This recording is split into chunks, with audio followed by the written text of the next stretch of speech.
नमस्ते मित्रों, राधे राधे, जय श्री कृष्णा। कैसे हैं आप सभी मित्र? तैयारी कर रहे हैं ना? जिला आवंटित हो गया है रीट लेवल 2 हिंदी के अभ्यर्थियों का। टीएसपी क्षेत्र के जितने भी अभ्यर्थी हैं उनको जिला आवंटित हो गया है। नॉन टीएसपी के जो छात्र हैं उनको भी जिला आवंटित हो जाएगा। जिला आवंटन के बाद अब क्या प्रोसेस रहने वाला है, इस पर चर्चा करनी है। और फिर बहुत सारे ऐसे छात्र हैं जिनको लेवल 1 में जिला आवंटित हो गया, लेवल 2 में भी जिला आवंटित हो गया है और वो बड़े व्यथित हैं। व्यथा का एक ही कारण है, उनका प्रश्न है कि क्या आवंटित जिले में बदलाव संभव है? जो जिला हमें आवंटित हो गया उसमें कोई बदलाव संभव है?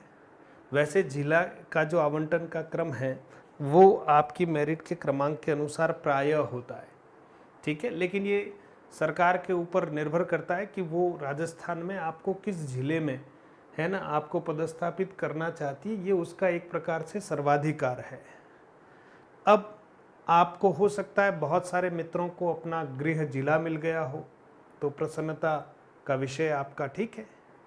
बहुत सारे ऐसे प्रतियोगी हैं जो सफल हो चुके हैं लेकिन उन्हें अपना गृह जिला नहीं मिला है, अगल बगल का जिला मिला है या फिर मारवाड़ की तरफ उनको भेज दिया गया है ना।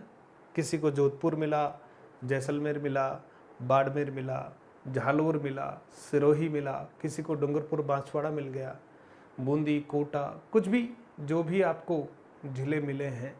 तो मेरा आपसे आग्रह ये है कि वैसे तो जिले का आवंटन होने के बाद उसमें किसी प्रकार का बदलाव नहीं होता, लेकिन आपके पास पता नहीं कोई ऐसी बहुत भयंकर राजनीतिक अप्रोच हो तो पता नहीं उसमें 0.01% संभावना हो तो आप कोशिश कर लेना।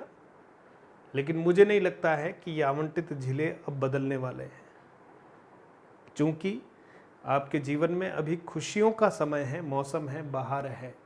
और अब आप जैसे ही जिला सामने आया और मायूस हो गए, ऐसे तो कदम कदम पर कई स्टेप्स जो है आपके जीवन में आएंगे। नौकरी है साहब, बेरोजगारी का तमगा हटा है, अब हम रोजगार में हैं, तो रोजगार की अपनी कुछ चुनौतियां हैं। मैं ये बहुत अच्छे से समझ सकता हूँ कि आपको अब डिस्टर्ब होना पड़ेगा। बहुत सारे विवाहित हैं, बच्चे भी हैं, अब उनको पता नहीं यहाँ से वहाँ कैसे ले जाएंगे, बहुत सारी चुनौतियाँ हैं। लेकिन आप इसको मैनेज करें, ये सबसे ज़्यादा ज़रूरी है, क्योंकि नौकरी अब आपकी लग चुकी है और कुछ ही दिनों में अब आप विद्यालय में जाने वाले हैं। तो आपको एक तो पुलिस वेरिफिकेशन का काम करवाना है। जिला आवंटन के पश्चात आप पुलिस वेरिफिकेशन का काम करवा लें, कोई दिक्कत नहीं है। लेकिन जैसे ही आपकी काउंसलिंग हो जाए, है ना, या आपकी फाइनल लिस्ट बनती है, उसी समय हमें उसी जिले से, है ना, किसी भी जो राजकीय चिकित्सालय है, हमारा बड़ा चिकित्सालय कह रहा हूँ, कोई पीएससी सीएससी नहीं, बड़ा चिकित्सालय, जिला मुख्यालय का चिकित्सालय हो या सैटेलाइट चिकित्सालय हो, वहाँ जो हमारे चिकित्सा अधिकारी हैं, या आप देखेंगे कि मेडिकल ऑफिसर होते हैं इस तरह से, जो पूरा मेडिकल बोर्ड होता है, तो उसमें जो मेडिकल जूरिस्ट होते हैं उनके द्वारा आपका मेडिकल सर्टिफिकेट बनना है। मेडिकल जूरिस्ट नहीं हो तो कम से कम बड़े जिला लेवल के अस्पताल के कोई चिकित्सा अधिकारी होने चाहिए। तो आपको अपना वो चिकित्सा प्रमाण पत्र बनवाना है। ये दो बड़े काम हैं आपके लिए। बाकी छोटी छोटी फॉर्मेलिटीज़, है ना, 2-4 फॉर्म के सेट वगैरह आपको बनाने ही बनाने हैं। तो मेरा तो आपसे यही आग्रह है कि आप अपने डॉक्यूमेंट्स को ठीक कर लें, ठीक है। और जिस ज़िले में अब आपकी पोस्टिंग होने वाली है उस ज़िले के बारे में थोड़ा सा आपको पता करने का अभ्यास करना है।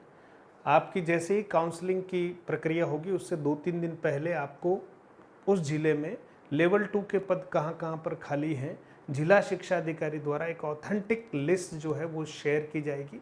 उस लिस्ट की जानकारी आपको रखनी है। उस लिस्ट में जो विद्यालय हैं उनकी भौतिक स्थिति को देखना है कि कौन सा विद्यालय कितना दूर है, आपके लिए कौन सा ठीक रहेगा। ऐसे 5-25 विद्यालयों की एक सूची आपको बनानी है। तो अब जो जिला आपको आवंटित हो गया है नौकरी करने के लिए फ़िलहाल अब आपका जिला कम से कम 2 वर्षों के लिए तो वही है। 2 वर्षों के बाद अगर कोई ऐसी स्थिति, प्रोबेशन पीरियड समाप्त हो जाता है और सरकार चाहती है आप कुछ प्रयास करेंगे, तो हो सकता है कि वहाँ से कुछ आपका स्थानांतरण जैसी स्थितियाँ हो जाए।